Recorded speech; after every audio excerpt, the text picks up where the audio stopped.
ইটালির বলোনিয়ায় বৃহত্তর ফরিদপুর জনকল্যাণ সমিতির অভিষেক ও সাংস্কৃতিক অনুষ্ঠান সম্পন্ন হয়েছে। অনুষ্ঠানে নেতৃবৃন্দ সকল ফরিদপুরবাসীদের ঐক্যবদ্ধ হয়ে দেশ ও প্রবাসীদের উন্নয়নে কাজ করার আহ্বান জানান। ইটালি থেকে মিনহাজ হোসেনের আরেকটি রিপোর্ট।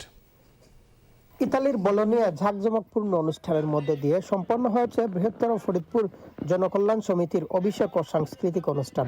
স্থানীয় একটি হলরুমে আয়োজিত নবগঠিত কমিটির পরিচিতি অনুষ্ঠানে বলোনিয়ার বিভিন্ন সামাজিক, ব্যবসায়ী ও আঞ্চলিক সমিতির নেতৃবৃন্দ ছাড়াও কমিউনিটির প্রবীণ ব্যক্তিত্বদের উপস্থিতিতে অনুষ্ঠানস্থল প্রবাসীদের মিলনমেলায় পরিণত হয়।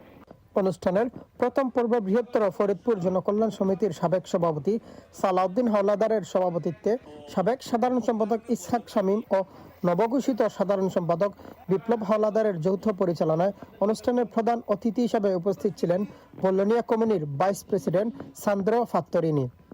নতুন কমিটিকে শুভেচ্ছা জানিয়ে বক্তব্য রাখেন বলোনিয়ার প্রবীণ কমিউনিটি নেতা আবুল কালাম ব্যাপারী, বিল্লাল তফাদার, সাবেক সাধারণ সম্পাদক এনামুল হক টিটু, জামান উদ্দিন ফরিদ, সাবেক সাংগঠনিক বিএম ফারুক ব্যাপারী, আব্দুস সুমান সেন্টু, মোহাম্মদ ফারুক ব্যাপারী ছাড়াও বিভিন্ন আঞ্চলিক সমিতির নেতৃবৃন্দ।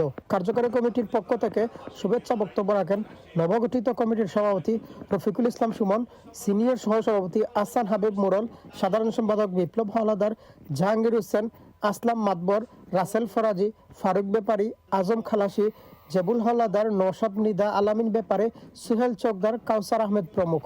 দ্বিতীয় পর্বে নতুন কমিটির সকল সদস্যদের পরিচয় করিয়ে দেওয়া হয় এবং ফুলের শুভেচ্ছা জানানো হয়। পরিশেষে মনোজ্ঞ সাংস্কৃতিক অনুষ্ঠানে স্থানীয় সঙ্গীত শিল্পী মানসিব একে সবুজের প্রাণবন্ত সঙ্গীতে উপস্থিত দর্শকদের মাতিয়ে রাখেন।